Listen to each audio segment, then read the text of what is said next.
Hello everyone, welcome to Tejas career academy. स्वागत है आप सभी का करंट अफेयर के इस सेशन में आज 7 जुलाई के एपिसोड में। ओके, हम आज देखने वाले हैं कि कौन कौन से इंपॉर्टेंट करंट अफेयर के questions exam point of view से जो हमारे छत्तीसगढ़ के आगामी परीक्षाएं हैं उसमें जरूरी हैं या फिर उसके आधार पर बेस्ड हैं। ओके, शुरुआत करते हैं आज के इस एपिसोड का। सबसे पहला क्वेश्चन की तरफ बढ़ेंगे। हमारा पहला क्वेश्चन है, हाल ही में किस नगर पालिका, ध्यान से देखेंगे क्वेश्चन को, हाल ही में किस नगर पालिका अध्यक्ष को अविश्वास प्रस्ताव के माध्यम से पद से हटाया गया। क्वेश्चन में आपसे पूछा गया है, हाल ही में किस नगर पालिका अध्यक्ष को अविश्वास प्रस्ताव के माध्यम से पद से हटाया गया। अब सबसे इंपॉर्टेंट हमारे लिए क्या हो जाता है कि अगर हम किसी नगर पालिका अध्यक्ष को उसके पद से हटा रहे हैं, नगर पालिका अध्यक्ष को उसके पद से हटा रहे हैं, तो किस तरीके का प्रोसीजर होगा। तो ध्यान दीजिएगा, अविश्वास प्रस्ताव जो है 1/6 सदस्य जो रहेंगे, यानी जो पार्षद रहेंगे, सदस्यों के हस्ताक्षर के द्वारा ही प्रस्ताव लाया जाएगा। उस सदन के 1/6 सदस्यों के प्रस्ताव हस्ताक्षरित होने चाहिए, वही रिप्रेजेंट कर सकते हैं, उसी प्रस्ताव को रिजोल्यूशन लाया जा सकता है। इसके बाद इस हस्ताक्षरित प्रस्ताव को कलेक्टर के पास भेजा जाता है। कलेक्टर के पास जाता है और कलेक्टर जो है एक विशेष बैठक बुलाते हैं। क्या बुलाते हैं? विशेष बैठक। ध्यान रखेंगे इन सब चीज़ों का, विशेष बैठक बुलाते हैं। इस विशेष बैठक में अगेन 2/3 बहुमत से ये प्रस्ताव पारित होना चाहिए। 2/3 बहुमत से अगर ये प्रस्ताव पारित हो जाता है तो अध्यक्ष को उसके पद से हटाया जाएगा। ठीक है, तो अब यहाँ पर आता है कि हाल ही में अविश्वास प्रस्ताव के द्वारा किस नगर पालिका अध्यक्ष को हटाया गया है। तो ध्यान रखेंगे, महासमुंद नगर पालिका के अध्यक्ष को इस पद से हटाया गया है अविश्वास प्रस्ताव के द्वारा। अविश्वास प्रस्ताव का डिक्लेरेशन कब होगा? तो ध्यान रखिएगा, कम से कम 2 वर्ष की अवधि पूर्ण कर लिया हो।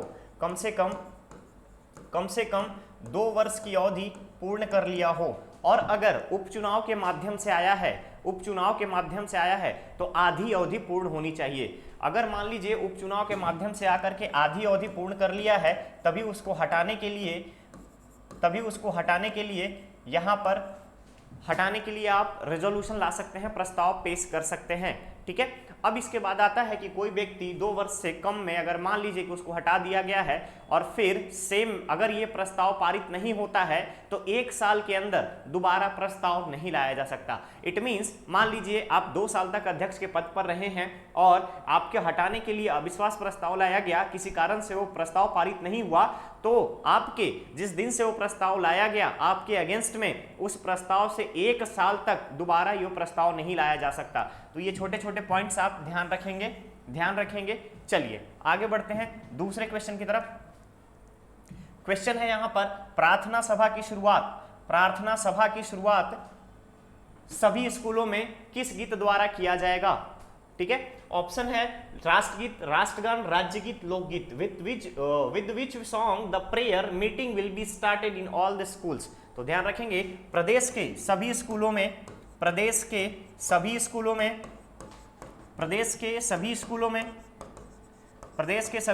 में शैक्षणिक सत्र 2022-23 से शिक्षा विभाग द्वारा यह सर्कुलर जारी किया गया है कि आप कम से कम सुबह की टाइम में जो प्रार्थना सभा आयोजित की जाती है इसमें राज्य गीत से शुरुआत कराएंगे।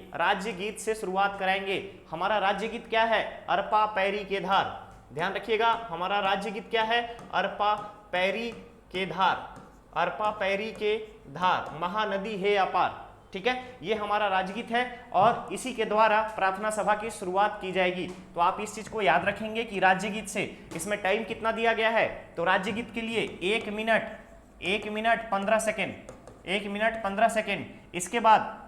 इसके बाद शपथ प्रार्थना सभा में ये सारी चीजें की जाएंगी। इसमें 52 सेकेंड के लिए शपथ ग्रहण। उसके बाद आपके पास आ जाता है राष्ट्रगान 52 सेकेंड। उसके बाद आ जाता है आपका नैतिक एवं प्रेरक कहानियां 5 मिनट का समय दिया जाएगा। इसके बाद 5 मिनट के समय के बाद आता है आपका प्रेरक कहानियां सुनाने जाने के बाद समाचार पत्र वाचन, जिससे कि लोगों का यानी बच्चों का जनरल नॉलेज भी, सामान्य ज्ञान भी बढ़ता रहे। इसके लिए समाचार पत्र वाचन का न्यूज़पेपर का भी प्रोविजन रखा गया है और ये न्यूज़पेपर का टाइमिंग होगा 5 मिनट। क्लियर? तो ये सारे छोटे छोटे पॉइंट्स आप याद रखेंगे। चलिए, तो यहां पर आपका करेक्ट ऑप्शन जो होगा वो होगा डी। दूसरे क्वेश्चन की तरफ चलते हैं। आपसे पूछा गया है कि प्रदेश के किन 2 जिलों में अनाज से इथेनॉल बनाने के प्रयास को केंद्र सरकार द्वारा पर्यावरणीय स्वीकृति दी गई। तो ध्यान रखिएगा, छत्तीसगढ़ में अगर हम बात करें तो प्रदेश में अगर आप देखिएगा यहां पर तो सरगुजा और बेमेतरा 2 जिलों में बायोफ्यूल्स, अनाज से बायोफ्यूल्स बनाने की अगर हम बात करें, बायोडीजल की अगर हम बात करें तो इथेनॉल बनाने की बात की गई है। यहां पर इथेनॉल बनाने के लिए पर्यावरणीय स्वीकृति केंद्र सरकार द्वारा दी गई है। सरगुजा के लुंड्रा तहसील के जमीरा गांव, ध्यान रखेंगे जमीरा गांव में इथेनॉल बनाने की प्लांट लगाई गई है। एरिया, क्षेत्रफल याद रखिएगा, क्षेत्रफल 22 एकड़। टोटल लागत जो लगी है 297 करोड़ रुपीज। इसके बाद प्रोडक्शन कितना होगा, यानी उत्पादन की अगर हम बात करें तो उत्पादन जो होगा ये होगा 1 लाख लीटर पर डे। ये हो गया आपका पहला। दूसरा आता है आपका यहाँ पर बेमेतरा के पथर्रा गांव में बायोटेक फ्यूल्स इंडिया लिमिटेड के द्वारा यहाँ भी एक प्लांट प्रस्तावित है। ठीक है, पथर्रा गांव में। तो अगर हम बात करें तो गांव पथर्रा हो गया। क्षेत्रफल की अगर हम बात करें तो क्षेत्रफल है यहाँ पे 10 एकड़ लगभग क्षेत्रफल में ये प्लांट लगाया जाएगा। इसके बाद हमारे पास आता है लागत कितनी है इसमें, तो लागत है इसमें 32 करोड़ रुपीज। ठीक है, यहां पर लागत जो है 32 करोड़ रुपीज है। इसके बाद उत्पादन की अगर हम बात करें, प्रोडक्शन की अगर बात करें, उत्पादन की बात करें तो उत्पादन की अगर हम बात करें तो यहां पर उत्पादन आपका रखा गया है 35,000 लीटर पर डे। ठीक है, पर डे ये उत्पादन रखा गया है, याद रहेगा। चलिए दूसरे क्वेश्चन की तरफ बढ़ते हैं। हम यहां से चलते हैं दूसरे क्वेश्चन की तरफ। क्वेश्चन है आप सबके सामने, अंतरराष्ट्रीय प्रतिस्पर्धा सूचकांक 2022 में भारत की रैंकिंग क्या है। तो ध्यान देंगे, यहां पे सबसे इंपॉर्टेंट आ जाता है कि अंतरराष्ट्रीय प्रतिस्पर्धा सूचकांक में कितने देशों ने भाग लिया, यानी कितने देशों में सर्वे कराया गया। तो टोटल 63 कंट्रीज में, यानी देशों में ये सर्वे कंडक्ट कराया गया और इसमें भारत को 37th रैंक मिला है। पूरे विश्व भर के 63 देशों में डेनमार्क फर्स्ट रैंक पर है। डेनमार्क फर्स्ट रैंक पे है, डेनमार्क की रैंकिंग फर्स्ट आई है। तो ध्यान रखिएगा यहां पर भारत का इस प्रतिस्पर्धात्मक जो सूचकांक जारी किया गया है ये है 37 रैंक। क्लियर रहेगा, करेक्ट ऑप्शन होगा यहां पर आपका डी। आगे बढ़ते हैं दूसरे क्वेश्चन की तरफ। न्यायमूर्ति रंजना प्रकाश देसाई को किस परिषद का अध्यक्ष चुना गया है। तो याद रखेंगे यहां पर न्यायमूर्ति रंजना प्रकाश देसाई जो है ये सुप्रीम कोर्ट की जज हैं। ये सुप्रीम कोर्ट के जज रह चुकी हैं। साथ ही साथ जब जम्मू कश्मीर परिसीमन आयोग का गठन किया गया, ध्यान से समझेंगे, जम्मू एंड कश्मीर स्टेट डिलिमिटाइजेशन की अगर हम बात करें, परिसीमन आयोग डिलिमिटेशन कमीशन का जब स्थापना किया गया उस समय रंजना प्रकाश देसाई उस समय चेयरमैन थी, उस आयोग की अध्यक्ष थी। ठीक है, अध्यक्षा थी, सॉरी। चलिए, तो अब यहां पे पूछा गया है आपसे कि किस परिषद का अध्यक्ष चुनी गई है ये। तो याद रखेंगे यहां पर इनको भारतीय प्रेस परिषद, इंडियन प्रेस काउंसिल, ठीक है, प्रेस काउंसिल ऑफ इंडिया या इंडियन प्रेस काउंसिल का अध्यक्ष चुना गया है, चेयरमैन चुना गया है। क्लियर, तो ध्यान देंगे करेक्ट ऑप्शन जो होगा आपका होगा यहां पर सी। आगे बढ़ते हैं दूसरे क्वेश्चन की तरफ। भारतीय राष्ट्रीय खेल की अगर हम बात करें भारतीय राष्ट्रीय खेल 2022 का आयोजन कौन सा राज्य करेगा? अब यहाँ पे जैसे ही भारतीय राष्ट्रीय खेल का नाम आता है, जैसे ही भारतीय राष्ट्रीय खेल की अगर हम बात करें आपसे, तो आखिरी बार लास्ट टाइम भारतीय राष्ट्रीय खेल का आयोजन 2015 में, पिछली बार 2015 में किया गया था। और मेजबानी कौन किया था? तो मेजबानी करने वाला राज्य था केरल। ठीक है, भारतीय राष्ट्रीय खेल की मेजबानी करने वाला राज्य था केरल। 2015 के बाद से पहली बार भारतीय राष्ट्रीय खेल का आयोजन फिर से किया जा रहा है। और मेजबान कौन है? मेजबान है आपका गुजरात। ध्यान रखेंगे, गुजरात। मेजबानी कौन करेगा? तो गुजरात यहां पर मेजबानी करेगा। करेक्ट ऑप्शन जो होगा आपका सी होगा, गुजरात। चलिए आगे बढ़ते हैं दूसरे क्वेश्चन की तरफ। क्वेश्चन है छत्तीसगढ़ के किस जिलों में यहां पर जिले होगा, किस जिले में मोर आखर और स्पोर्ट्स फॉर डेवलपमेंट की शुरुआत की गई? ठीक है, ध्यान से देखेंगे, मोर आखर और स्पोर्ट्स फॉर डेवलपमेंट। अब यहां पे आता है मोर आखर एक्चुअली है क्या? तो सबसे पहले आपको मोर आखर को जानना है। तो मोर आखर जो है ये जिले के 299 प्राथमिक स्कूल में इस कार्यक्रम को चलाया जाएगा। पहला कार्यक्रम हो गया मोर आखर। ठीक है, तो पहला कार्यक्रम के तहत 299 प्राथमिक विद्यालय में चलाया जाएगा। और इसका मुख्य उद्देश्य क्या है? तो जितने भी प्राथमिक विद्यालय के बच्चे हैं, स्टूडेंट हैं, छात्र हैं, उन सबको आत्मनिर्भरता, कौशल विकास के बारे में जानकारी देना, शारीरिक स्वास्थ्य, मानसिक विकास के बारे में जानकारी देना, ताकि वो बहुत सारी चीजों को समझ पाएं और छोटे छोटे भाषा को समझ पाएं, भाषा के ज्ञान के बारे में समझ पाएं, किस तरीके से लिखना है, पढ़ना है, इन सारी चीजों को समझ पाएं। इसलिए मोर आखर कार्यक्रम चलाया गया। दूसरी तरफ दूसरा जो है sports for development, sports for development, ये जो नवाचार कार्यक्रम है, इसके तहत जिले के 543 प्राथमिक विद्यालय इसमें शामिल किए जाएंगे। और इसमें प्राथमिक विद्यालय में प्रायोगिक और व्यवहारिक शिक्षा देने हेतु इस कार्यक्रम को चलाया जा रहा है, जिससे कि स्किल डेवलपमेंट हो बच्चों का, साथ ही साथ खेल कूद के माध्यम से विजुअल तरीके से चीजों को समझ पाए और बहुत ही ज्यादा एक देखे तो प्रैक्टिकल वे में कॉन्सेप्ट्स को समझे, चीजों को डिफरेंशिएट करना समझ पाए। इसलिए यहां पर से स्पोर्ट्स फॉर डेवलपमेंट कार्यक्रम का चलाया गया है। अब यहां पे देखेंगे कि ये जो 299 प्राथमिक स्कूल और 543 प्राथमिक स्कूल हैं, ये किस जिले में कार्यक्रम शुरू किया गया है? तो ध्यान रखिएगा, गोरेला पेंड्रा मरवाही जिले में। अब यहां पे याद रखेंगे, गोरेला पेंड्रा मरवाही ये जो जिला है, इसके तहत गोरेला और पेंड्रा में ये मोर आखर कार्यक्रम चलाया जाएगा। अगर हम बात करें तो गोरेला और पेंड्रा के तहसील की अगर हम बात करें, तो यहां पर ये मोर आखर और स्पोर्ट्स फॉर डेवलपमेंट कार्यक्रम चलाया जाएगा। तहसील पूछे तो गोरेला पेंड्रा, और अगर जिला पूछे गोरेला पेंड्रा मरवाही। ध्यान रखेंगे इन सारी चीजों को। चलिए आगे बढ़ते हैं दूसरे क्वेश्चन की तरफ।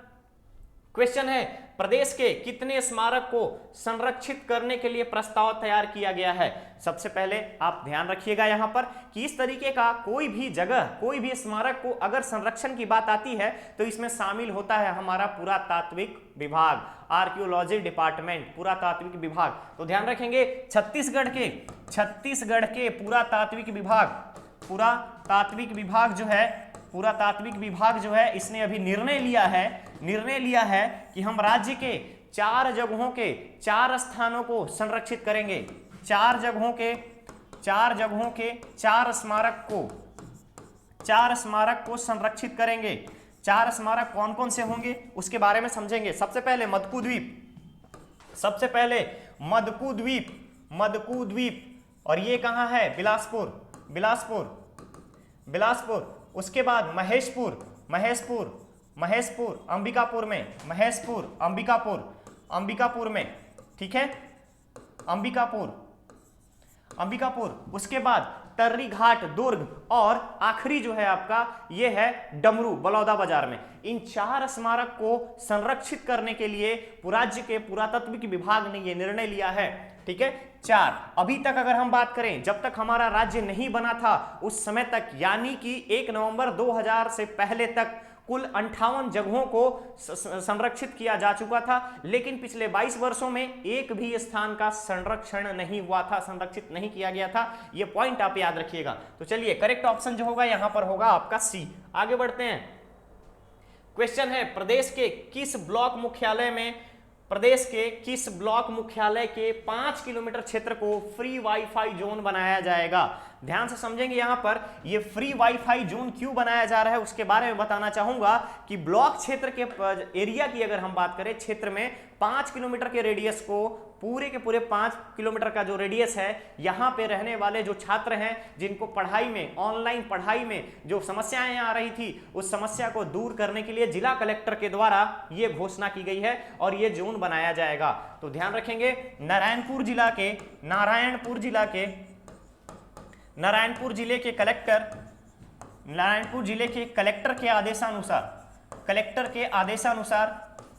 के आदेशानुसार ओरछा तहसील, ध्यान देंगे, ओरछा ब्लॉक से मुख्यालय से 5 किलोमीटर के रेडियस में फ्री वाईफाई जोन बनाया जा रहा है और उसका मुख्य उद्देश्य यह है कि ऑनलाइन पढ़ाई में आ रही समस्याओं को दूर करना। ठीक है, चलिए आगे बढ़ते हैं। यहां पर आगे बढ़ते हैं दूसरे क्वेश्चन की तरफ।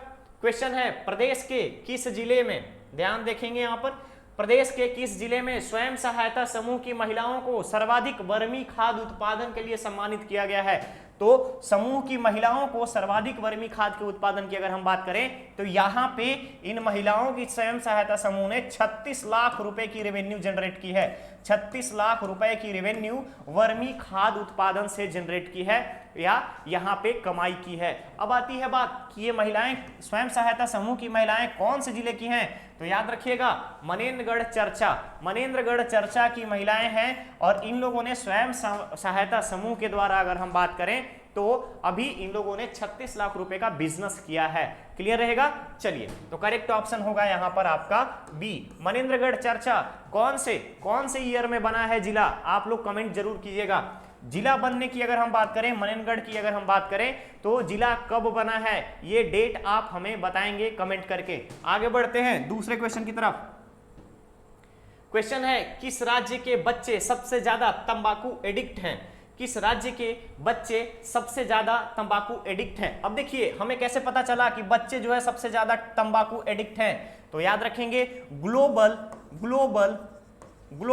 एडल्ट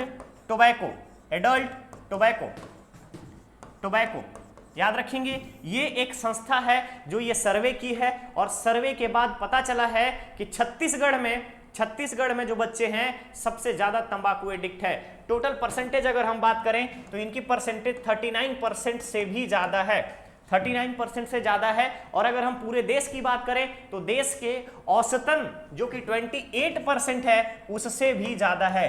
पूरे इंडिया का औसत जो है ये 28% है। टोबैको कंजम्पशन में, टोबैको लेने में अगर हम बात करें तो टोबैको के एडिक्ट लोगों में सबसे हैरान करने वाली बात यह है कि छत्तीसगढ़ में यहाँ पे 39% से ज्यादा लोग हैं और साथ ही साथ अगर हम बात करें तो इनमें 7% से ज्यादा ऐसे बच्चे हैं जिन्होंने 15 वर्ष से पहले, ऐसे लोग हैं जिन्होंने 15 वर्ष से पहले तंबाकू लेना शुरू कर दिया था।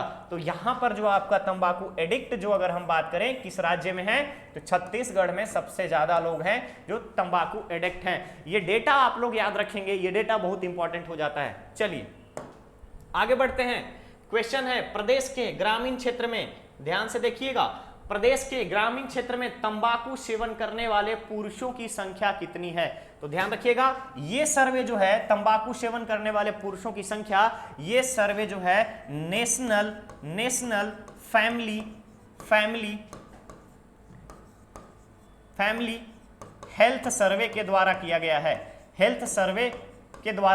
है। नेशनल फैमिली हेल्थ सर्वे ने यहां पर अपनी 5th रिपोर्ट जारी की है, 5th रिपोर्ट पब्लिश की है और इस 5th रिपोर्ट के अनुसार छत्तीसगढ़ की अगर हम बात करें तो ग्रामीण क्षेत्र में पुरुष जो है तंबाकू का सेवन अगर हम बात करते हैं तो तंबाकू के सेवन 46% से भी ज्यादा करते हैं। 46% से अधिक यहां पर छत्तीसगढ़ राज्य में ग्रामीण क्षेत्र के पुरुषों में तंबाकू सेवन की आदतें पड़ चुकी हैं। अब हैरान करने वाली बात एक चीज और है कि यहां 1% से भी ज्यादा 19.1% से ज्यादा ग्रामीण क्षेत्र की महिलाएं भी तंबाकू सेवन में आगे हैं, तंबाकू सेवन में आगे हैं। ठीक है, अब अगर हम पूरे राज्य में जिलों की बात करें तो बिलासपुर जिला में कंटिन्यू, ध्यान से समझिएगा, बिलासपुर जिला में कंटिन्यू मुंह के कैंसर से होने वाले रोगियों की संख्या बढ़ते जा रही है और ये अभी बढ़ करके 28.1% हो गई है बिलासपुर जिले में। ठीक है, बिलासपुर जिले में मुंह के कैंसर रोगियों की जो संख्या है ये 28.1% से भी आगे बढ़ गई है और लगातार बढ़ते जा रही है। चलिए आगे बढ़ते हैं दूसरे क्वेश्चन की तरफ। हाल ही में केंद्र सरकार द्वारा दामिनी मोबाइल ऐप लॉन्च किया गया है, जिसका मुख्य उद्देश्य क्या है? ऑप्शन में है योजना के बारे में बताना, सरकारी कार्यों के क्रियान्वयन के बारे में बताना, नागरिकों के कर्तव्य बताना या मौसम का पूर्वानुमान लगाना। तो ध्यान से समझेंगे, दामिनी ऐप के बारे में आपसे बात कर रहा है, दामिनी। ठीक है, ऐप का नाम है दामिनी। दामिनी ऐप जो है ये डेवलप किया गया है भारतीय उष्णकटिबंधीय मौसम विज्ञान संस्थान पुणे के द्वारा, और ये भारतीय उष्णकटिबंधीय मौसम विज्ञान संस्थान जो है ये भारतीय पृथ्वी विज्ञान के मंत्रालय के द्वारा आता है। ठीक है, पृथ्वी विज्ञान मंत्रालय के द्वारा आता है और उसी के अंतर्गत इस विश्वविद्यालय की, इस कॉलेज की, इंस्टीट्यूट की स्थापना की गई है और इन्हीं लोगों ने ये दामिनी ऐप लॉन्च किया है। दामिनी ऐप यहाँ पर लोगों को मौसम के पूर्वानुमान के बारे में बताएगा। जो किसान हैं, किसानों को मौसम का पूर्वानुमान बताएगा, पूर्वानुमान बताएगा। साथ ही साथ आकाशीय बिजली गिरती है, आकाशीय बिजली के बारे में अलर्ट जारी करेगा। इसके लिए इन लोगों ने 3 कलर के साथ साथ 3 टाइमलाइन डिसाइड किए हैं, जिसके तहत इसके बारे में पता लगाया जा सकता है। कैसे? ध्यान से देखिएगा, अगर 0 से 5 मिनट के बीच में अगर बिजली गिरने वाली है, 0 से 5 मिनट तक बिजली गिरने वाली है, तो कलर जो है आपके मोबाइल पर लाल शो करेगा, लाल शो करेगा।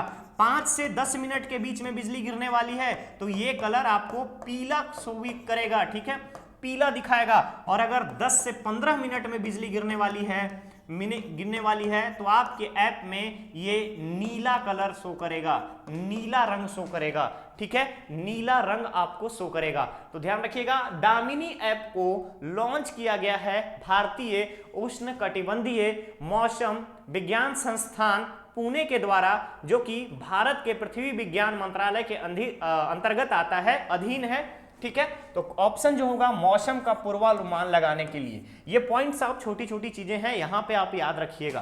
क्लियर है? चलिए आगे बढ़ते हैं दूसरे क्वेश्चन की तरफ।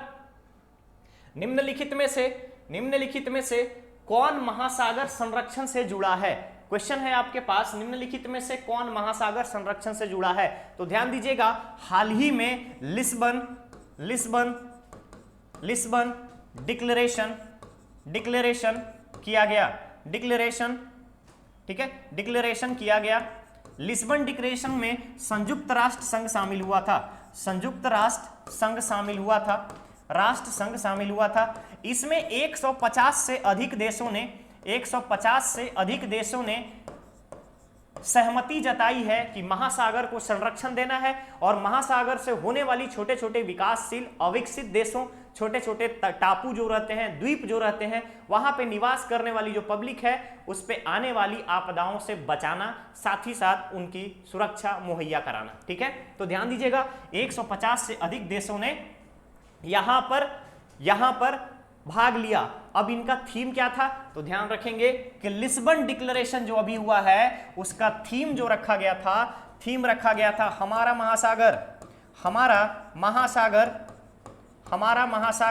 हमारा भविष्य, हमारी जिम्मेदारी, हमारा भविष्य, हमारी जिम्मेदारी। ये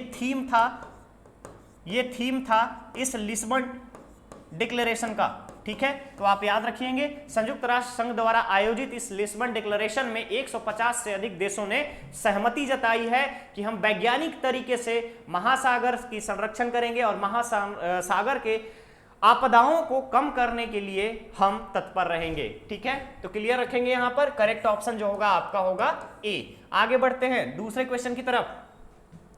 सर्वाधिक पसंदीदा कार्यस्थल, ध्यान से देखिएगा क्वेश्चन को, सर्वाधिक पसंदीदा कार्यस्थल के रूप में किस सार्वजनिक क्षेत्र के उपक्रम को मान्यता दी गई है, ठीक है। Which public sector undertaking was recognised as the most preferred workplace. तो ध्यान से देखेंगे यहां पर सार्वजनिक क्षेत्र के उपक्रम के बारे में बोला है, सर्वाधिक पसंदीदा कार्यस्थल। तो सर्वाधिक पसंदीदा कार्यस्थल का टैग जो है मान्यता जो है इस आधार पर दिया जाता है कि कर्मचारियों के